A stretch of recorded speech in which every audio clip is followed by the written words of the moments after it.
तो हम फिर स्टार्ट करते हैं with this kind of introduction. तो बेसिकली हमारा जो लेक्चर है, इसका जो ओवरव्यू है वो कुछ इस तरीके का होगा कि लाइटनिंग असल में ना it's essentially just a big spark. ठीक है ना? तो just give me minute, link मैंने एक और जगह शेयर करना है। लाइटनिंग इज एसेंशियली ना जस्ट अ बिग स्पार्क। तो हम पहले ये डिस्कस करेंगे, तो हमारे जो लेक्चर का ओवरव्यू होगा वो मैं आप लोगों से डिस्कस कर लूँ। तो जो पहली चीज हम डिस्कस करेंगे ना, वो ये होगी कि हम स्पार्क्स को डिस्कस करेंगे कि एक स्पार्क जो होता है, जैसे कभी कभी आप लोगों ने भी देखा होगा कोई वायर निकली हुई होती है, तार होती है, तो आप लोग को उसमें से एक कड़र की आवाज आती है और एक स्पार्क सा महसूस होता है। तो लाइटनिंग भी जो है ना it's essentially just a spark. पर ये स्पार्क बनता कैसे है, बादलों और जमीन के दरमियान ये ट्रेवल कैसे करता है, ये सारी चीज जो है ना ये कॉम्प्लिकेटेड है।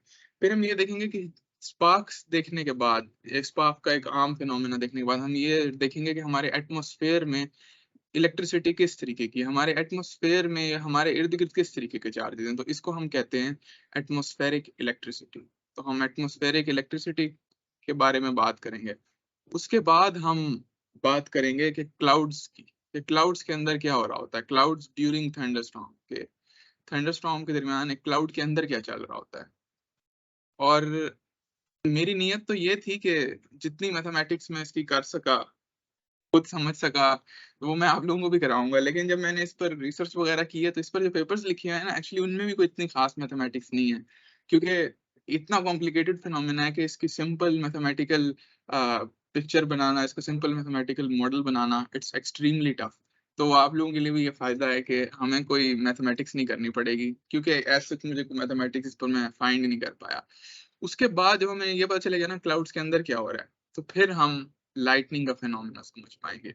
तो ये बेसिकली हमारा एक प्रोसेस होगा। पहले हम स्पार्क्स के बारे में समझेंगे, फिर हम देखेंगे हमारे एटमॉस्फेयर में जब कोई थंडरस्टॉर्म नहीं भी होता, तब भी किस तरीके के चार्जेस और क्या क्या चीजें मौजूद हैं। फिर हम क्लाउड्स का जिक्र करेंगे कि क्लाउड्स में ड्यूरिंग थंडरस्टॉर्म क्या हो रहा होता है, और फिर हम लाइटनिंग की बात करेंगे फाइनली। तो let's start with our first topic, and that is sparks. और बहुत सारे लोगों को ये स्पार्क्स के बारे में पता भी होगा। I will quickly go through it, but not so quickly कि जिनको नहीं पता उनको समझना है। तो स्पार्क्स को बेसिकली इमेजिन करने के लिए मैं आप लोगों को ना एक सिंपल मॉडल बनाता हूँ, और मैं इधर रिज्यूम कर रहा हूँ कि एफएससी जितनी जो इलेक्ट्रिसिटी और मैग्नेटिज्म है ना, सेकेंड ईयर जितनी, वो सबको आती है। सबको ये पता है कि पॉजिटिव चार्ज क्या होता है, नेगेटिव चार्ज क्या होता है, और पोटेंशियल डिफरेंस जो है वो हम किस चीज को कहते हैं। ठीक है?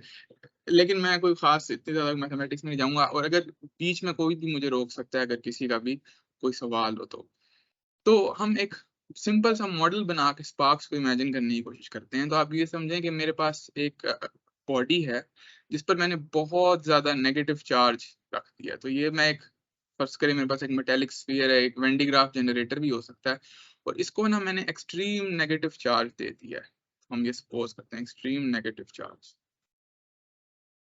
और यूं समझें कि इसको मैंने एयर के अंदर, हमारे एटमॉस्फेयर के अंदर बस इस बॉडी को मैंने रख दिया। अब आप लोगों को ये पता है कि एयर जो होती है वो एटम्स की बनी होती है, और एक एटम को हम कैसे इमेजिन करते हैं कि there is a central positive charge and then there is negative charges in the atmosphere, sorry there is a central positive charge in the atom, और फिर उसके इर्द गिर्द नेगेटिव चार्जेस होते हैं जो रिवॉल्व कर रहे होते हैं। उसी तरह बहुत सारे हमारे पास इस तरीके से एयर के मॉलिक्यूल्स होते हैं। अब क्या होगा जब मैंने एक बहुत ही एक्सट्रीम नेगेटिव चार्ज का कंडक्टर रख दिया है ना, तो इन एटम्स के साथ क्या होगा कि इन एटम्स के जो पॉजिटिव कोर्स होंगी वो इस बॉडी की तरफ अट्रैक्ट होंगी। ठीक है? और ये मैं एटम जानबूझ के बड़ा बना रहा हूँ, आपने सोचना है कि एटम बहुत छोटा सा है, ये जो बॉडी है ये काफी बड़ी सी बॉडी है, ये एक माइक्रोस्कोपिक बॉडी है, और एटम एक माइक्रोस्कोपिक ऑब्जेक्ट है, लेकिन मैं समझाने के लिए। तो और एटम का जो नेगेटिव चार्ज होगा वो इस तरीके से एटम से दूर जाने की कोशिश करेगा। क्यों? क्योंकि जो लेफ्ट साइड है उधर मैंने एक नेगेटिव चार्ज रखा हुआ है। इट्स अ सिंपल थिंग के पॉजिटिव चार्ज नेगेटिव चार्ज को अट्रैक्ट करता है, और नेगेटिव चार्ज जो है वो रिपेल करता होता है। तो अब इससे होगा क्या कि अगर ये चार्ज बहुत बहुत बहुत ज्यादा हाई हो जाए, तो क्या होगा, ये इलेक्ट्रॉन इतना ज्यादा रिपेल होगा कि ये अपने एटम से ही निकल आएगा। ठीक है ना? तो अगर ये जो मैंने नेगेटिव चार्ज रखा है, this negative charge is too high, तो ये एटम, तो ये इलेक्ट्रॉन पर इतनी ज्यादा फोर्स लगेगी रिपल्जन की कि ये अपने एटम से ही निकल जाएगा। होगा क्या कि फिर हमारे पास एक क्या होगा, एक पॉजिटिव आयन बन जाएगा। तो we will just have a positive ion कि एक एटम के ऊपर एक नेट पॉजिटिव चार्ज आ जाएगा and we will have an electron, ठीक है। और ये इलेक्ट्रॉन बड़ी तेजी से एक्सेलरेट कर रहा होगा और लेट सपोज ये एक और एटम को देखता है, ठीक है, और ये एसेंशियली क्या करता है, उसके जो इलेक्ट्रॉन है उसको स्ट्राइक करता है और हो सकता है वो इलेक्ट्रॉन भी निकल जाए, तो हमारे पास एसेंशियली एक और इलेक्ट्रॉन बन जाएगा और एक और पॉजिटिव आयन बन जाएगा। अब इस प्रोसेस के तहत होगा क्या, इस प्रोसेस से ये होगा कि हमारी जो एयर है ना वो असल में अच्छा कंडक्टर नहीं होती है, लेकिन इस प्रोसेस के दौरान वो एयर आयोनाइज हो जाएगी। हमारे पास बेसिकली क्या हो जाएगा, एक प्लाज्मा की सूरत हाल बन जाएगी। प्लाज्मा क्या होता है, it's just a bunch of gas molecules जिनसे इलेक्ट्रॉन रिप्ड ऑफ होते हैं और उसमें पॉजिटिव आयन्स और इलेक्ट्रॉन्स का एक सूप होता है, ठीक है। तो this will become like a plasma. तो हमारे जो सराउंडिंग एयर होगी ना, बहुत एक्सट्रीम नेगेटिव चार्ज रखने से वो पॉजिटिव आयन्स और नेगेटिव इलेक्ट्रॉन्स का एक सूप बन जाएगी, ठीक है। तो this is essentially what's gonna happen. अभी भी कोई स्पार्क नजर नहीं आएगा। अब मैं आप लोगों को ये बताता हूँ कि आपको स्पार्क कब नजर आएगा। अब आप यूं समझें कि इधर मैं साइड पर एक और मैक्रोस्कोपिक बॉडी लाता हूँ, ठीक है, और ये जो मेरी मैक्रोस्कोपिक बॉडी है ये न्यूट्रल है लेकिन ये कंडक्टिंग मेटल है। अब मेटल क्या होता है, कंडक्टिंग मेटल के साथ क्या केस होता है कि उसके पास फ्री इलेक्ट्रॉन्स होते हैं, है ना। तो वो फ्री इलेक्ट्रॉन्स जो होते हैं वो फ्रीली मूव कर सकते हैं, वो कंडक्टर से निकल सकते हैं। नीचे अगर वो अर्थ किया हुआ है तो वो नीचे जमीन में जा सकते हैं। लेकिन बेसिकली जो कंडक्टर होता है उसके ऊपर किसी भी किस्म का चार्ज आ सकता होता है, चाहे पॉजिटिव चार्ज चाहे नेगेटिव चार्ज, चार्ज इंड्यूस हो जाता होता है मेटेलिक कंडक्टर्स के ऊपर। अब अगर मैं यहाँ पर एक मेटेलिक कंडक्टर रख दूं तो उससे होगा क्या कि इस एक्सट्रीम नेगेटिव चार्ज की वजह से, ये जो मेरे पास एक्सट्रीम नेगेटिव चार्ज पड़ा हुआ है इसके ऊपर पॉजिटिव चार्ज आ जाएगा, ठीक है। और जब इसके ऊपर पॉजिटिव चार्ज आएगा तो essentially we will have a huge potential difference. यहाँ पर हमारे पास एक बड़ा ह्यूज पोटेंशियल डिफरेंस पैदा हो जाएगा, ठीक है। या यूं भी समझ सकते हैं एक बड़ी ह्यूज इलेक्ट्रिक फील्ड पैदा हो जाएगी, जिसकी वजह से ये जो दरमियान में एयर आयोनाइज हुई है, जो हमारे पास प्लाज्मा बना हुआ है, पॉजिटिव चार्जेस रश करेंगे, आयॉन्स रश करेंगे इस नेगेटिव बॉडी की तरफ और इलेक्ट्रॉन्स रश करेंगे इस पॉजिटिव बॉडी की तरफ। और क्या होगा, एक बड़ा तेज, क्योंकि ये पहले इलेक्ट्रॉन्स और जो पॉजिटिव आयॉन्स थे ये तैयार बैठे थे, इन पर चार्ज आया हुआ था ये, और ये उस नेगेटिव चार्ज वाली बॉडी से तंग आए बैठे थे। तो अब इनके पास एक और बॉडी आ गई जिसकी तरफ ये जा सकते हैं। तो there is now an exact potential difference, a huge potential difference in the atmosphere that is created.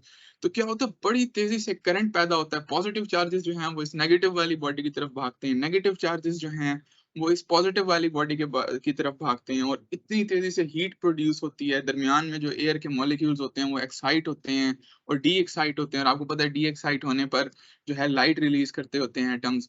वो जो लाइट होती है एसेंशियली वो हमें नजर आती है स्पार्क्स। कुछ जो एटम्स होते हैं वो डी आयोनाइज होते हैं, और वो जो डी आयोनाइजेशन से जो लाइट रिलीज होती है वो भी हमें एज स्पार्क की लाइट नजर आती है। तो ये जो बहुत ह्यूज करंट पैदा हो जाता है ना एक्सट्रीम चार्जेस की वजह से दो बॉडीज के दरमियान, क्योंकि एयर जो होती है दरमियान की वो आयनाइज हो जाती है, इस वजह से हमें स्पार्क्स नजर आते हैं। तो बेसिकली जब आपको कोई तार नंगी नजर आ रही होती है तो आप देखते हैं कि उसमें से करंट निकल रहा है, स्पार्क्स नजर आ रहे हैं आपको, या दो वैन डे ग्राफ जनरेटर्स होते हैं उनके दरमियान आपको स्पार्क्स नजर आ रहे होते हैं। तो एसेंशियली क्या होता है कि एक तरफ बहुत ज्यादा पॉजिटिव चार्ज, एक तरफ बहुत ज्यादा नेगेटिव चार्ज जमा हो जाता है, और उस पॉजिटिव और नेगेटिव चार्ज की वजह से हमारे पास स्पार्क्स प्रोड्यूस हो जाते हैं, वो करंट्स ट्रेवल करने लग जाते हैं जो हमें स्पार्क्स की शक्ल में नजर आते हैं। So air is usually such a bad conductor, but in this case, when there's a huge negative charge, air gets ionized and it becomes a good conductor. It becomes a current carrying machine. ठीक है। तो ये होता है sparks का phenomena. और essentially जब आपके पास लाइटनिंग होती है ना तब भी यही हो रहा होता है कि क्लाउड जो होता है ना हमारा, अगर मैं एक बड़ा सिंपल मैकेनिज्म बनाऊं, अभी हम इस बारे में बड़ी डिटेल से पढ़ेंगे। क्लाउड पर बहुत ज्यादा नेगेटिव चार्ज आ जाता है और अर्थ पर बहुत ज्यादा पॉजिटिव चार्ज आ जाता है, जिसकी वजह से यही स्पार्क एक क्लाउड से लेकर और अर्थ तक आता है। लेकिन ये बड़ा डीप और कॉम्प्लिकेटेड फिनोमेना है, पूरा लेक्चर अभी हम इस पर लगाएंगे। लेकिन उससे पहले हम इस बारे में बात करते हैं कि एटमॉस्फेयर में जो लाइटनिंग होती है वो किस तरीके से होती है, या सॉरी एटमॉस्फेयर में जो इलेक्ट्रिसिटी होती है, एटमॉस्फेयर में जो चार्जेस हैं वो किस तरीके के हैं। अभी मैं किसी थंडरस्टॉर्म की बात नहीं कर रहा, let's talk about atmospheric electricity. तो अगर यहाँ तक किसी का कोई सवाल है तो वो मुझसे जरूर कर लें। और So is there any question up till now?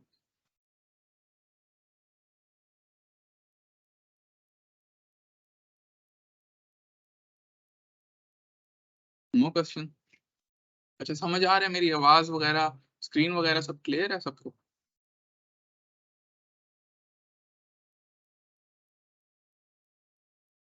Yes. तो फिर हम कंटिन्यू करते हैं अपना। अब हम बात करते हैं कि हमारे जो इर्द गिर्द की दुनिया है, जो हमारी जमीन है जिसके ऊपर हम चल फिर रहे हैं, इसमें क्या चार्जेस हैं, और अगर चार्जेस हैं तो वो किस तरीके के हैं। तो पहले मैं आप लोगों को ना हमारी अर्थ के बारे में एक फैक्ट बताता हूँ। जो हमारा ग्राउंड है ना, जिस ग्राउंड पर हम खड़े होते हैं, ये अर्थ है, ठीक है, ये अर्थ का सरफेस है। आप लोगों को पता है, ये बात सुन के मैं भी बड़ा हैरान हुआ था, हमारी अर्थ का जो सरफेस है ये नेगेटिवली चार्ज है। अब ये चार्ज कहाँ से आ रहा है, कौन सी चीज है जो अर्थ को चार्ज कर रही है, अभी तक हमें सही से नहीं पता। लेकिन हमें ये पता है कि अर्थ का जो सरफेस है ना, ये बड़ी हैरानकुन बात है कि अर्थ का सरफेस नेगेटिवली चार्ज है, और it has a slight negative charge. और हमें जो लगता है कि ये जो नेगेटिव चार्ज है ये लाइटनिंग की वजह से ही है। तो जो बैटरी असल में अर्थ को नेगेटिव चार्ज सप्लाई करी है वो लाइटनिंग ही है, और आगे जाके मैं आप लोगों को सीक्रेट बताऊंगा कि किस तरीके से लाइटनिंग जो है it is acting at like a battery that is charging earth with a negative charge. तो अब इस पर हम लोग सवाल कर सकते हैं कि हमें कैसे पता कि हमारी जो अर्थ है वो नेगेटिव चार्ज है। तो बेसिकली इसको एक बड़े सिंपल एक्सपेरिमेंट से हम समझ सकते हैं। अगर मैं कंडक्टर ले लूं, एक कंडक्टिंग बॉडी या एक मेटल ले लूं और उसको कहीं अर्थ पर रख लूं, और पहले वो कंडक्टिंग बॉडी न्यूट्रल थी, ठीक है। थोड़ी देर बाद हम, जो फिजिसिस्ट ने एक्सपेरिमेंट किया हुआ, थोड़ी देर बाद जो फिजिसिस्ट देखते हैं वो ये देखते हैं कि ये कंडक्टर जो है ना, जो पहले न्यूट्रल था, न्यूट्रल कंडक्टर, इस पर नेगेटिव चार्ज आ जाता है, ठीक है। तो just by being on the ground, जो हमारा न्यूट्रल कंडक्टर है, इसके ऊपर एक नेगेटिव चार्ज आ जाता होता है, and that is an evidence कि हमारी जो अर्थ है वो नेगेटिवली चार्ज है। कहीं भी आप अर्थ पर हों और आप एक न्यूट्रल कंडक्टर को जमीन के ऊपर रखते हैं, सरफेस के ऊपर, it will get a negative charge. बस बस शर्त इस बात की ये है कि जो नेगेटिव चार्ज के जो जो सरफेस है जिधर आप रख रहे हैं, उधर उधर पहले से बहुत ज्यादा जो चार्जेस हैं वो मौजूद नहीं होने चाहिए। इसकी बस जो शर्त है वो ये है, वरना क्या होगा कि उन चार्जेस की वजह से जो एक्चुअल अर्थ का चार्ज है वो हमसे मिस हो जाएगा। तो इस तरीके से हमें ये पता है कि पहला फैक्ट तो ये है हमारे हमारे हमारी दुनिया के बारे में, कि इसका जो ग्राउंड है, somehow or the other it is negatively charged, it is a fact and we have to live with it। और अब दूसरा सवाल अब ये कर सकते हैं कि अगर वाकई हमारी अर्थ के ऊपर नेगेटिव चार्ज है तो हमें ये चार्ज फील क्यों नहीं होता, हम में से फिर करंट क्यों नहीं दौड़ता। वो इसलिए है कि हमारी बॉडीज भी जो है ना, they are slightly good conductors. तो ये जो इलेक्ट्रॉन्स होते हैं ना, जो अर्थ के ऊपर नेगेटिव चार्ज दे रहे होते हैं, जो हम जब खड़े होते हैं ना अर्थ के ऊपर, तो ये इलेक्ट्रॉन्स हमारे ऊपर भी आ जाते हैं। तो यही जो नेट चार्ज है ना, हमारे ऊपर भी फिर नेगेटिव हो जाता होता है, क्योंकि ये जो इलेक्ट्रॉन्स हैं कंडक्ट करके अर्थ से हम पर भी आ जाते हैं। तो कोई पोटेंशियल डिफरेंस नहीं क्रिएट होता, कोई चार्जेस का ना कोई खास डिफरेंस नहीं क्रिएट होता, इस वजह से हमें करंट नहीं लगता होता, वरना हमें चलते फिरते भी करंट लग रहा होता। तो बेसिकली क्योंकि हमारी बॉडीज भी they are slightly good conductors, क्योंकि हमारी बॉडी में ब्लड होता है, सॉल्ट होता है, सॉल्ट अच्छा कंडक्ट करता है, तो हमारी बॉडीज पर भी करंट लग सकता था, बट हमें इस वजह से फील नहीं होता, क्योंकि वो जो चार्ज है, जो अर्थ का नेगेटिव चार्ज है, वो हमारे ऊपर भी आ जाता है, और कोई पोटेंशियल डिफरेंस नहीं क्रिएट होता जिसकी वजह से हमें अर्थ के नेगेटिव चार्ज की वजह से करंट लग सके। क्योंकि करंट से पेन होता है, चार्ज से पेन नहीं होता है, ठीक है। अच्छा, ये तो बात होगी ग्राउंड की कि हमारा ग्राउंड जो है वो नेगेटिवली चार्ज है। लेकिन अगर आप एक एम्पेयर मीटर लेना, तो एयर की अब हम बात करते हैं, इसको कहते हैं एयर करंट्स। ये एयर करंट्स वो वाले नहीं है कि हवा का चलना को मैं करंट कह रहा हूँ, तो इसको मुझे ज्यादा बेहतर नाम देना चाहिए, करंट्स इन एयर,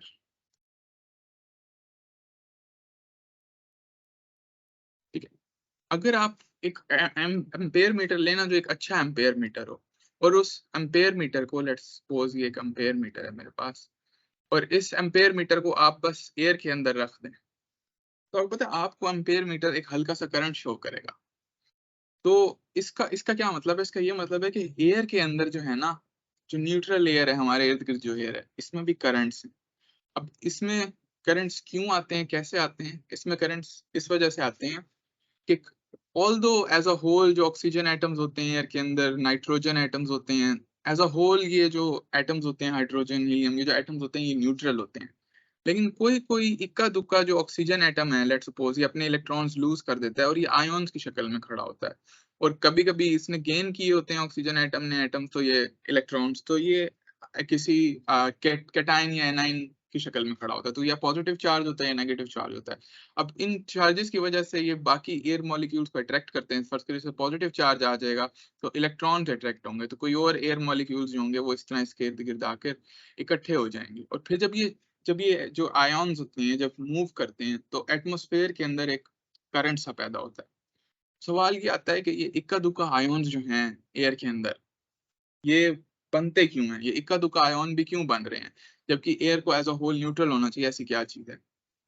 तो पहले जमाने के जो लोग थे, वो पहले जमाने के तो नहीं, 100 साल पहले भी नहीं, तकरीबन 50-60 साल पहले के जो लोग थे, वो ये समझते थे कि ये जो अर्थ के ऊपर, जो सरफेस के अंदर, जो अर्थ का सरफेस है, इसके अंदर जो यूरेनियम है और जो बाकी रेडियो एक्टिव मटीरियल्स है ना, तो रेडियो एक्टिव मटीरियल्स वो जब डिके करते हैं ना, तो वो क्या इमिट करते हैं? इलेक्ट्रॉन्स इमिट करते हैं, गैमा रेज इमिट करते हैं। ये गैमा रेज और इलेक्ट्रॉन्स जब एयर मॉलिक्यूल्स पर जाके स्ट्राइक करती हैं ना, तो ये उनसे इलेक्ट्रॉन्स निकाल लेती होती हैं या उनको इलेक्ट्रॉन दे देती होती हैं, तो वो एटम्स जो हैं वो आयनाइज हो जाते हैं। तो इससे तो फिर ये साबित होना चाहिए, अगर ये वाकई ट्रू है, इस ये थियरी वाकई ट्रू है कि सरफेस पर जो हमारे पास रेडियो एक्टिव मटेरियल हैं, उनकी एमिशंस की वजह से जब वो एयर में एमिशंस जाती हैं तो वो एयर के कुछ मॉलिक्यूल्स को आयनाइज कर देती हैं। तो फिर इसका मतलब ये है कि जैसे जैसे हम सरफेस से दूर जाएंगे तो हमें आयनाइजेशन जो है, एयर में जो करंट्स हैं वो कम से कम नजर आने चाहिए। लेकिन फिर उन्होंने ये टेस्ट करने के लिए एक्सपेरिमेंट किया। उन्होंने क्या किया, एक बलून लिया और बलून के ऊपर ना एम्पियर मीटर रख के वो बलून एटमॉस्फेयर में, हवा में ऊपर भेज दिया। अब जब वो बलून एटमॉस्फेयर में हवा में ऊपर गया ना, तो एम्पियर मीटर पागल हो गया, क्योंकि हुआ ये कि वो एम्पियर मीटर ने बहुत ज्यादा करंट शो करना शुरू कर दिया। इसका मतलब ये था कि जो सोर्स है आयॉन्स प्रोड्यूस करने का, कि हमें पता चला कि जो हम जैसे जैसे ऊपर जाते रहे, actually there is more current, that means there is more ions, क्योंकि जब बलून पर एम्पेयर मीटर रखकर ऊपर भेजा तो एम्पेयर मीटर ने बहुत ज्यादा करंट शो किया as compared to what it shows at the ground level. तो इससे हमें ये पता चला कि सरफेस का इफेक्ट नहीं है ये, कि ऐसा नहीं हो रहा कि जो सरफेस में जो रेडियो एक्टिव मटेरियल्स हैं उनकी वजह से जो एमिशंस हो रही हैं वो आयनाइज करती है। एक्चुअली होता ये है कि जो ये सबूत था कि कॉस्मिक रेज हैं, कि स्पेस से जो रेडिएशन आ रही है, अगर ये हमारी अर्थ है, तो आप लोगों को पता है ना, स्पेस से रेडिएशन आती है हमें कॉन्टिन्यूसली। कभी कोई ब्लैक होल बर्स्ट होता है तो उसकी वजह से एमिशन आती है, कभी न्यूट्रॉन स्टार्स बर्स्ट होते हैं तो उनकी वजह से रेज इमिट होती हैं, और भी सूरज से भी न्यूट्रिनोज वगैरह और चीजें आती हैं। तो इस वजह से ये जो रेज आती हैं, ये जब आकर एटमॉस्फेयर के मॉलिक्यूल्स को स्ट्राइक करती हैं, तब जाके आयनाइज कर देती हैं। तो ये सरफेस तक काफी देर से पहुंचती है और काफी कम पहुंचती हैं। इस वजह से सरफेस पर हमें कम करंट्स नजर आते हैं, और हमें जो जैसे जैसे हम सरफेस से दूर जाते रहे, हायर एल्टीट्यूड्स पर जाते रहे, हमें ज्यादा करंट्स नजर आते हैं, क्योंकि वो जो स्पेस से आने वाली रेज हैं वो ज्यादा पहुंचती हैं। तो ये बात उनके लिए इतनी हैरान कुन नहीं थी कि एयर में करंट्स हैं। जब उनको ये पता चला कि जैसे कि कॉस्मिक रेज वाकई हैं, तो ये जो डिस्कवरी थी ये एयर करंट की डिस्कवरी के बजाय कॉस्मिक रेज की डिस्कवरी कहलाने लगी, क्योंकि कॉस्मिक रेज का पता चलना उससे बहुत ज्यादा इंपॉर्टेंट था एज कम्पेयर टू ये पता चलना कि एयर में करंट्स कितने हैं और किस एल्टीट्यूड पर उनकी कितनी ज्यादा बढ़ती जाती है। It was a big big discovery. और इस डिस्कवरी के बाद सारी जो पहले एटमॉस्फेयर के करंट्स पर जो सारी तहकीक हो रही थी वो डाइवर्ट हो गई कॉस्मिक रेज को समझने में। तो it was a great discovery of cosmic rays, और बड़ा एविडेंस था ये। अच्छा, तो हमने ये देखा कि स्पार्क्स क्या होते हैं, और हमारे जो इर्द गिर्द का एटमॉस्फेयर है उसमें किस तरीके की चीजें, किस तरीके के करंट्स वगैरह मौजूद हैं। Finally we are able to talk about clouds and the atmosphere. तो लेट्स टॉक अबाउट नाउ। अब हम अपने मेन मुद्दे की तरफ आ रहे हैं, जो कि है क्लाउड्स। अब क्लाउड्स का जो गुच्छा होता है जिसमें थंडरस्टॉर्म से पहले सारा कुछ प्रिपेयर हो रहा होता है थंडरस्टॉर्म से पहले, उसको हम थंडरस्टॉर्म सेल भी कहते हैं। तो मैं जो बनाऊंगा it's essentially gonna be clouds, you can think of it as a cloud, as a bunch of clouds, as part of atmosphere, but जो साइंटिस्ट इसका नाम देते हैं वो इसको कहते हैं थंडरस्टॉर्म सेल, जो मैं डायग्राम भी बनाने लगा। ठीक है, ये एटमॉस्फेयर का वो पार्ट होता है जिसके अंदर थंडरस्टॉर्म की सारी प्रिपरेशन हो रही होती है, कि जब एक थंडरस्टॉर्म आने लगता है, बारिश होने लगती है, बिजली कड़कने लगती है, उससे पहले ही तैयारियां शुरू हो जाती हैं थंडरस्टॉर्म की। आप देखते होंगे ना, जब हम आसमान में देखते हैं तो काले बादल आ रहे होते हैं और हमें फील होता है कि यार अब शायद बारिश हो जाए, आज बारिश होगी। तो वो जो काले बादल आ रहे होते हैं, एटमॉस्फेयर हमारा डार्क हो रहा होता है, प्रिपेयर हो रहा होता है, उस सारे जो वो जो सारा एटमॉस्फेयर का जो हिस्सा होता है ना जिसके अंदर ये सब हो रहा होता है, उसको थंडरस्टॉर्म सेल कहा जाता है। ठीक है, तो अब बिफोर द स्टॉर्म, जब स्टॉर्म की प्रिपरेशन हो रही होती है, थंडरस्टॉर्म सेल में क्या हो रहा होता है, आप एसेंशियली इसको क्लाउड भी समझ सकते हैं कि क्लाउड में क्या हो रहा होता है, क्योंकि ये जो जो कुछ थंडरस्टॉर्म सेल में हो रहा होता है यही क्लाउड्स क्लाउड्स ही होते हैं ना उसमें, तो वो वही कुछ आप समझ सकते हैं क्लाउड में हो रहा है। तो बिफोर द स्टॉर्म आपके पास क्या हो रहा होता है कि, ये समझे ये मैं सेल बना रहा हूँ, ये मेरा क्लाउड भी समझ सकते हैं आप इसे, थंडरस्टॉर्म सेल भी समझ सकते हैं। ठीक है, और यहाँ पर मैं ग्राउंड भी बना देता हूँ। तो दिस इज द ग्राउंड, और यहाँ पर हमारे पास ऊपर ये जो मैंने बनाया है ये थंडरस्टॉर्म सेल है, या फिर हम इसे क्लाउड कह लेते हैं। ठीक है, अब बारिश आने से पहले क्या होता है, आपको पता है क्लाउड क्या होता है? Cloud is essentially condensed water. Cloud में हमारे पास वो जब हमारा जो पानी होता है जो इवेपोरेट होके ऊपर जाता है, वो सारा पानी कंडेंस होके मिल के हमारे पास एक क्लाउड बना देता है। लेकिन आप लोगों को ये भी पता है कि जैसे जैसे हम ऊपर जाते रहते हैं, जैसे जैसे अल्टीट्यूड हाई होता रहता है, वैसे मैंने सोचा था मैं नंबर्स भी बताऊंगा, लेकिन अब मेरा नंबर्स में जाने का मूड नहीं हो रहा, फिर सारी जो टेंशन होती है वो नंबर्स में शिफ्ट हो जाती है, फीट में, नंबर्स में, इन चीजों में। तो मैं नंबर्स के बारे में नहीं बताता, let me just talk about the altitude, कि जैसे जैसे हम ऊपर जाते रहते हैं, सबको पता है ना कि जब हम ऊपर जाते हैं, मरी में जाते हैं तो सर्दी होती है, जब हम नीचे आते हैं, मुल्तान की तरफ आते हैं तो गर्मी होती है। यानी कि जैसे जैसे हम हायर हाइट्स पर जाते हैं, हायर अल्टीट्यूड्स पर जैसे जैसे हम जाते हैं, एटमॉस्फेयर कूल डाउन होना शुरू हो जाता है, और जैसे जैसे हम ग्राउंड की तरफ आते हैं टेम्परेचर कम होता है। तो एसेंशियली क्या होता है कि हमारे पास जो क्लाउड का जो बिल्कुल नीचे वाला हिस्सा है, इधर हाई टेम्परेचर होता है। ठीक है, हाई टेम्परेचर भी इतना हाई नहीं होता क्लाउड के बिल्कुल नीचे वाले हिस्से में, जो एटमॉस्फेयर के करीब होता है, लेट्स सपोज 20 डिग्री के करीब हम कह देते हैं। और जो जैसे जैसे हम ऊपर जाते रहते हैं थंडरस्टॉर्म सेल के, हमारे पास टेम्परेचर कम से कम से कम होता रहता है। तो बिल्कुल जब हमारे थंडरस्टॉर्म सेल के हम बिल्कुल ऊपर होते हैं, तो हमारा जो टेम्परेचर होता है ये माइनस में चला जाता है, ये -10 डिग्रीज भी हो जाता है। ठीक है, तो क्योंकि ये हम बाद में पता है कि जैसे जैसे हम ऊपर जाते हैं तो टेम्परेचर हाई हो जाता है। तो अब होता क्या है इस सेल के अंदर, कि यहाँ पर हमारे पास पानी के मॉलिक्यूल्स जहाँ हाई टेम्परेचर होता है, वहाँ वाटर वेपर, रेन के जो मॉलिक्यूल्स होते हैं वो जमा हो जाते हैं ऊपर आसमान में।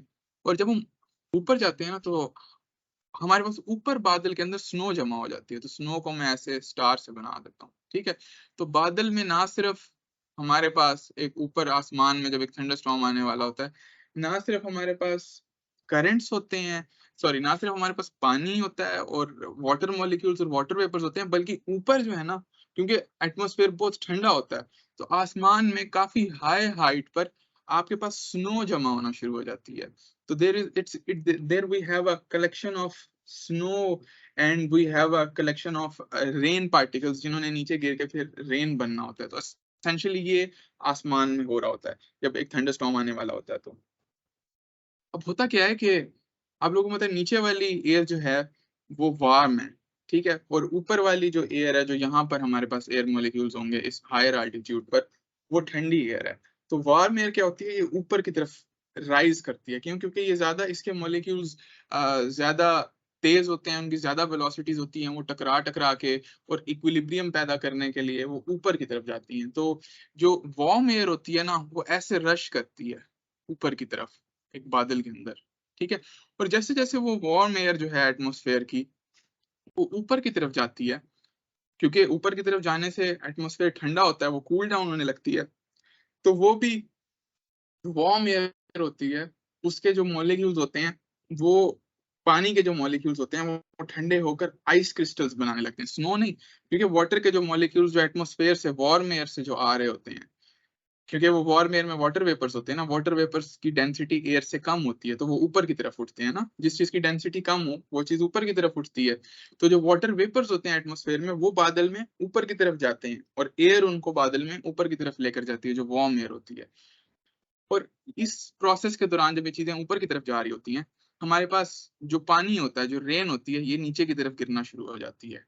तो अब ड्यूरिंग द स्टॉर्म क्या होगा, जब आपके पास बारिश हो रही है, अब मैं ड्यूरिंग द स्टॉर्म में बादल की हालत बनाता हूँ। अगर ये थोड़ा कॉम्प्लिकेटेड प्रोसेस है, अगर किसी को समझ ना आए कि ये बादलों के अंदर क्या हो रहा है, आसमान में क्या हो रहा है, तो ये आप लोग मुझसे क्वेश्चन कर सकते हैं बीच में। तो अब ड्यूरिंग द स्टॉर्म क्या होता है इस थंडर स्टॉर्म सेल के अंदर, ये हमारा ग्राउंड है, ठीक है।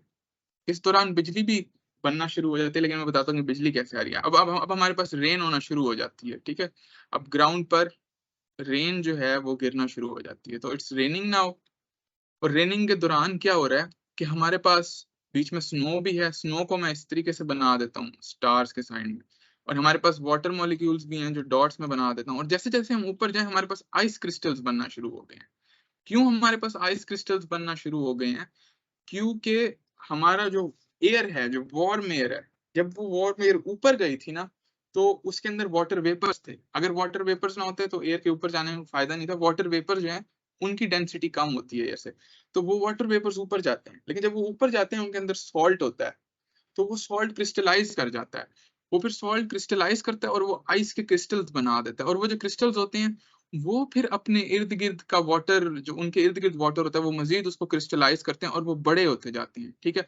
और वो बड़े होते जाते हैं और वो हैवी होते जाते हैं, वो जो क्रिस्टल्स होते हैं जब वो काफी ऊपर पहुंच जाते हैं हमारे बादल के, हमारे आसमान में जब वो काफी ऊपर पहुंच जाते हैं, तो वो काफी ज्यादा हैवी हो जाते हैं, ये जो आइस क्रिस्टल्स होते हैं। तो मैं आप लोगों को एक एयर मॉलिक्यूल का जो है लाइफ साइकिल बताता हूँ। तो ये एक एयर मॉलिक्यूल पर अगर हम फोकस करें, तो लेट्स सपोज ये एक एयर मॉलिक्यूल है, ठीक है, और इसके ऊपर वाटर वेपर्स भी हैं। वो जो वाटर वेपर है मैं उसको ऐसे करके ब्लू में बना देता हूँ, ठीक है। अब ये समझें कि ये बादल में ऊपर जा रहा था, ठीक है। अब ये एयर मॉलिक्यूल के साथ ये जो वाटर का मॉलिक्यूल है, ये जब ऊपर जाता है ये ठंडा होता है, तो ये इस तरीके से एक आइस क्रिस्टल बनाता है। और जैसे जैसे ये मजीद ऊपर जाता है, ये मजीद जो वाटर के मॉलिक्यूल्स हैं उनसे एक्ट करता है, और ये क्रिस्टल बड़े से बड़ा होता जाता है, ठीक है। तो जब ये बड़े से बड़ा होना शुरू होता है, तो ये क्रिस्टल क्या होता है, ये हैवी हो जाता है, ठीक है। और जब ये क्रिस्टल हैवी हो जाता है, ये वापस नीचे गिरता है, क्योंकि अब जो वार्म एयर ऊपर जा रही है वो इस क्रिस्टल को मजीद ऊपर की तरफ पुश नहीं कर पा रही, क्योंकि एक क्रिस्टल जरूरत से ज्यादा हैवी हो गया। तो ये क्रिस्टल फिर नीचे गिरना शुरू होता है, और ये क्रिस्टल नीचे गिरता है और अपने साथ एयर को लेकर नीचे गिरता है ना, कि जो कोई चीज नीचे गिरती है वो एयर को भी नीचे की तरफ पुश करती है ना। तो क्रिस्टल नीचे गिरता है, और एयर भी जो है वो इस क्रिस्टल के साथ ऐसे करके, ये मैं एयर बना देता हूँ, वो एयर भी इस क्रिस्टल के साथ ऐसे नीचे गिरती है। और ये एक क्रिस्टल नहीं ऐसे नीचे गिरता, ये बहुत सारे जो आइस क्रिस्टल्स होते हैं ना, ये बहुत सारे एक साथ ऊपर जाते हैं, ठीक है। और फिर ये बहुत सारे जब हैवी हो जाते हैं क्लाउड में, क्रिस्टल ऊपर बारिश की वजह से क्रिस्टलाइज होके बाकी पानी के वेपर्स को अपने साथ इकट्ठा करके ये क्रिस्टलाइज होते हैं, तो ये बहुत हैवी स्नो के और क्रिस्टल के और सॉल्ट के और एयर के एक बहुत हैवी सा एक पैकेज बन जाता है। और फिर ये जो पैकेज होता है इसको मैं एक बड़ा सा गोला बना देता हूँ, ये पैकेज जो है ये फिर नीचे आना शुरू करता है, ठीक है। अब ये जब पैकेज नीचे आ रहा होता है, तब हमारे पास चार्ज डिस्ट्रीब्यूशन होती है, ठीक है। तो आइस आइस क्रिस्टल्स बने, वो ऊपर गए, हैवी हो गए, हैवी हुए, बाकी चीजों के साथ इंटरेक्ट करके तो वो नीचे आना शुरू होते हैं, ठीक है। जब वो नीचे आना शुरू होते हैं ना ये आइस क्रिस्टल्स, तब आपके पास चार्ज डिस्ट्रीब्यूशन का प्रोसेस शुरू होता है। अब आप लोगों को ये पता है कि जैसे अब आप लोगों के पास अगर एक कंघी होती है, आप उस कंघी को अपने बालों में जब रब करते हैं, तो फ्रिक्शन की वजह से जो है कंघी पर चार्ज आ जाता है। फिर आप उस कंघी को किसी पेजेस के पास रखें, तो वो जो चार्ज होता है वो पेजेस को अट्रैक्ट करता है। इसका मतलब है कि फ्रिक्शन से चीजों के ऊपर चार्ज आ जाता है। अब ये जो हमारे पास बॉल्स बन गई हैं स्नो और आइस की, जो हैवी बॉल्स हैं, जो हैवी आइस है, ये जब नीचे आती है ना, तो ये ऊपर आने वाली आइस के साथ फ्रिक्शन करती है। जब ये फ्रिक्शन करती है ना, तो आइस पर भी चार्ज आ जाता है और इन बॉल्स पर भी चार्ज आ जाता है। और वो चार्ज डिस्ट्रीब्यूशन कुछ इस तरीके की होती है कि जब वो नीचे जाती है तो हमारे बादल के अंदर ना एक एक चार्जेस का एक फर्क क्रिएट हो जाता है। तो जब ये जब ये बॉल्स नीचे आ रही हैं और ये जब आइस से ऐसे फ्रिक्शन करके ये नीचे जाती है और आइस ऊपर जाती है, तो इस पर नेगेटिव चार्ज आ जाता है। और जो जो आइस ऊपर जा रही होती है ना, जो क्रिस्टल ऊपर जा रहा होता है, अब इतना हैवी नहीं हुआ होता, उसके ऊपर पॉजिटिव चार्ज आ जाता है। तो होता क्या है हमारे पास, तो अब अगर आप ड्यूरिंग द स्टॉर्म ही मैं बात करूं, अब अगर आप एक बादल की एक इस तरीके की हालत देखेंगे जिसमें मैं सिर्फ चार्जेस बनाता हूँ, स्नो और आइस, तो आप लोगों को ये पता होना चाहिए कि बादल के अंदर स्नो भी होती है, आइस भी होती है, वाटर भी होता है। हमारे पास सिर्फ बारिश नजर आती है हमें, क्योंकि जब वो नीचे आते आते वो स्नो आइस वाटर जो होती है ना, वो सारा कुछ वाटर ही बन जाता है, क्योंकि नीचे जो टेम्परेचर होता है वो काफी हैवी होता है, इसलिए हमें सिर्फ रेन का पता चलता है।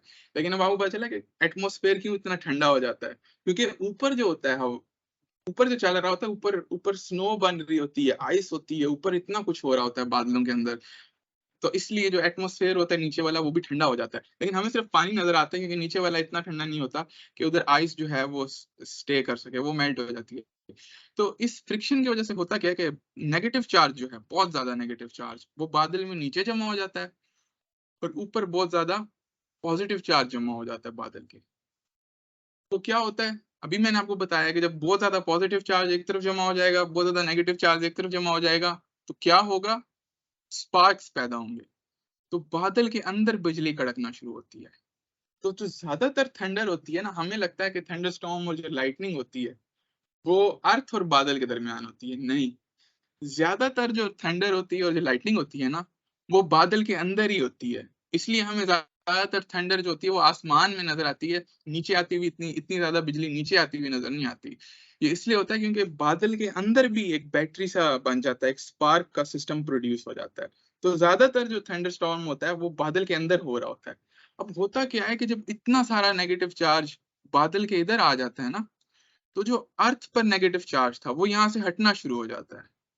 ठीक है, क्योंकि अर्थ पर पहले ही स्लाइटली नेगेटिव चार्ज था और अर्थ का जो ग्राउंड है उस पर पॉजिटिव चार्ज आता है, क्योंकि ग्राउंड अच्छा खासा कंडक्टिंग होता है, तो जो नेगेटिव चार्ज को रिपेल कर देता है बादल का ये नेगेटिव वाला हिस्सा। और अर्थ जो बादल का नीचे वाला हिस्सा होता है ना, अर्थ का, अर्थ उधर से अपने नेगेटिव चार्जेस को हटा देती है और उधर अर्थ के पॉजिटिव चार्जेस आ जाते हैं। अब ये हमारा सरफेस है, ठीक है। तो देखें, एक स्पार्क का माहौल इधर पैदा हो गया बादल के अंदर, और एक स्पार्क का जो माहौल है वो इधर पैदा हो गया अर्थ के और बादल के दरमियान। ठीक है, अब ये जब स्पार्क का माहौल इधर अर्थ और बादल के दरमियान पैदा हो जाता है, तो होता क्या है कि इलेक्ट्रॉन्स, अब जो नेगेटिव चार्जेस हैं, इलेक्ट्रॉन्स हैं, नेगेटिव आयोन्स हैं, जो कुछ भी है, वो यहाँ से निकलने की कोशिश करते हैं। वो कहते हैं यार नीचे इतना ज्यादा पॉजिटिव चार्ज है अर्थ के सरफेस के ऊपर, I want to go there. और ये पॉजिटिव चार्ज भी जो है ये भी ऊपर आना चाह रहा होता है, ये भी चाहता है कि मैं भी वो जो ऊपर इतना सारा नेगेटिव चार्ज पड़ा है मैं उसके पास जाऊं, क्योंकि opposite charges attract each other. इसीलिए जो घर होते हैं आपके, उनके ऊपर भी ये पॉजिटिव चार्ज आ जाता है। ये पॉजिटिव चार्ज हम जब होते हैं हमारे ऊपर भी पॉजिटिव चार्ज आ जाता है। ये पॉजिटिव चार्ज क्योंकि फ्लो करता है, तो हमारे ऊपर ये जैसे जितना भी ऊपर जा सकता है, कोई खड़ा है उसके ऊपर भी ये चार्ज चढ़ जाएगा, कोई घर है उसके ऊपर भी ये चार्ज चढ़ जाएगा, क्योंकि ये चार्ज ऊपर जाना चाहता है उस बादल के पास। इसीलिए कहते होते हैं कि बारिश के दौरान बाहर मत फिरो, जब थंडर हो रही होती है बाहर मत फिरो, क्योंकि आपके ऊपर पॉजिटिव चार्ज आ जाता है, और जब वो आपके ऊपर बहुत कॉन्सेंट्रेट हो जाता है तो ज्यादा चांस होता है कि वो जो बादल से जो बिजली आनी है वो आपके ऊपर आके गिरेगी। ठीक है, क्योंकि अर्थ के ऊपर वो काफी ज्यादा स्प्रेड होता है पॉजिटिव चार्ज, और आप जब होते हैं तो आपके ऊपर वो बहुत ज्यादा आ जाता है, क्योंकि आप एक छोटी सी चीज होते हैं जिसके ऊपर अचानक से एक डेंसिटी बढ़ जाती है चार्ज की, तो ज्यादा चांस होता है कि आपके ऊपर पॉजिटिव चार्ज बहुत ज्यादा आ जाएगा, क्योंकि पॉजिटिव चार्ज तो हाइट ढूंढ रहा होता है ना। अगर आप इसको हाइट देंगे तो ये आपके ऊपर चढ़ के ऊपर आ जाएगा, क्योंकि जितना उस बादल के करीब जा सकता है, उधर जो नेगेटिव चार्ज उसके जितना करीब जा सकता है इसने जाना है। ठीक है, अब होता क्या है कि अब इधर फिजिक्स की एक टर्मिनोलॉजी एटमॉस्फेरिक फिजिसिस्ट यूज करते हैं, क्लाउड ही है, ये नेगेटिव चार्ज है और ये मेरा ग्राउंड है। तो ना आखिरकार ये जो नेगेटिव चार्जेस, ये इलेक्ट्रॉन्स जो होते हैं, ये मेहनत करके ना निकल ही आते हैं चार्ज से। ठीक है, और जब ये मेहनत करके निकलते हैं, अब आप लोगों ने ये भी जान के रखना है कि बीच में एयर है। ये एयर क्यों, इस नेगेटिव चार्ज की वजह से ये एयर अब एयर नहीं रही है, ये क्या बन गया है, ये प्लाज्मा बन गया है। क्योंकि बादल के ऊपर जो नेगेटिव चार्ज है उसने एयर के इलेक्ट्रॉन्स को रिप ऑफ कर दिया है, और वो जो उसने एयर के इलेक्ट्रॉन्स को रिप ऑफ किया है वो इलेक्ट्रॉन्स अब ग्राउंड का जब पॉजिटिव चार्ज देखते हैं तो उसकी तरफ भागते हैं, ठीक है। और जब उसकी तरफ भागते हैं तो ये इसको हम कहते हैं स्टेप लैडर। तो ये इस तरीके की शक्ल में जो आपको बिजली की शक्ल नजर आती है, इसलिए इसको स्टेप लैडर कहते हैं, क्योंकि ये ऐसे स्टेप्स की शक्ल में आ रही है। ये इस तरीके की शक्ल में, ये ऐसे थंडरस्टॉर्म कभी ऐसे अलग भी हो जाता है और ये नीचे आना शुरू कर देता है। और जब ये नीचे आना शुरू करता है ना, तो अब पॉजिटिव चार्जेस से भी रहा नहीं जाता, वो पॉजिटिव चार्जेस भी ऊपर मूव करना शुरू करते हैं। तो अभी मैं कांटेक्ट नहीं मिला बनाता, और जब पॉजिटिव चार्जेस ऊपर मूव करना शुरू करते हैं ना, इसको मैं येलो में बना देता हूँ पॉजिटिव चार्जेस को, तो ये भी ऊपर मूव करना शुरू कर देते हैं जो एयर के पॉजिटिव मॉलिक्यूल्स होते हैं। और जब ये कनेक्शन पैदा होता है ना, तो तब जाके असल लाइटनिंग होती है। जब ये कनेक्शन पैदा होता है, जब पॉजिटिव और नेगेटिव चार्जेस के दरमियान एक कनेक्शन बन जाता है, तब असल लाइटनिंग होती है। पॉजिटिव चार्जेस क्या करते हैं, बड़ी तेजी से ऊपर फ्लो करते हैं, ठीक है। और नेगेटिव चार्जेस में ब्लू में बनाता हूँ, ये बड़ी तेजी से नीचे फ्लो करते हैं, और एसेंशियली एक बहुत बड़ा सा एक स्पार्क क्रिएट होता है, जिसको फिर हम लाइटनिंग कहते हैं। और असल में क्या हो रहा होता है, एक वक्त में जब हमें एक लाइटनिंग नजर आती है ना, अर्थ से लेकर और आसमान तक, असल में ज्यादातर चार्जेस ऊपर जा रहे होते हैं। Lightning is usually going up. हमें ऐसा लगता है कि लाइटनिंग नीचे जा रही है, क्योंकि जब वो हम नेगेटिव चार्जेस जब नीचे आते हैं, वो आके नीचे वाले पॉजिटिव चार्जेस से कांटेक्ट करते हैं, और वो कांटेक्ट जब होता है तो पॉजिटिव चार्जेस अचानक से ऊपर भागते हैं। और वो जो पॉजिटिव चार्जेस जब अचानक से ऊपर भागते हैं ना, तो what what creates the big spark. और उस स्पार्क की वजह से फिर जो चीज हमें नजर आती है, दैट इज कॉल्ड लाइटनिंग। तो ये फिनोमेना होता है लाइटनिंग का। और अभी भी हम बहुत सारी चीजें नहीं समझे कि ये फ्रिक्शन की वजह से क्या वाकई ऐसा है कि वो जो आइस क्रिस्टल्स हैं उनकी फ्रिक्शन की वजह से ये चार्ज सेपरेशन पैदा होती है। There are still many questions के किसी किसी इलाके में क्यों लाइटनिंग होती है, हर इलाके में क्यों लाइटनिंग नहीं होती है। बादल को कैसे पता चलता है कि मैंने इस जगह अपनी लाइटनिंग भेजनी है, वो लाइटनिंग की ब्रांचेस क्यों बनती हैं। ये जो सवाल है ना, these questions are still unanswered, ठीक है। And it is a surprising fact कि एक ऐसा फिनोमेना हम रोज देखते हैं, इट्स नॉट अंडरस्टूड। और it kind of makes sense as well कि ये एक ऐसा फिनोमेना है जो हमारे अंदर बड़े इमोशंस लाता है। कुछ लोगों को इसको देखकर बड़ी घबराहट होती है, मुझे इसको देखकर बड़ा मजा आता है, मैं थंडरस्टॉर्म्स को बड़ा एंजॉय करता हूँ। But anything that stars emotion in the human being is meant to be complicated and it will have complicated physics। तो ये essentially वो तरीका है जिस तरीके से लाइटनिंग बनती है और हमें थंडरस्टॉर्म्स नजर आते हैं। तो ये एक बड़ा सारा प्रोसेस हो रहा होता है। तो that's the process of lightning and I think that's it from my side। अब अगर आप लोगों के कोई क्वेश्चंस हैं तो वो आप लोग मुझसे पूछ सकते हैं। मेरे लिए तो ये बड़ा इंटरेस्टिंग फिनोमेना था। आई होप आप लोगों को भी मजा आया होगा।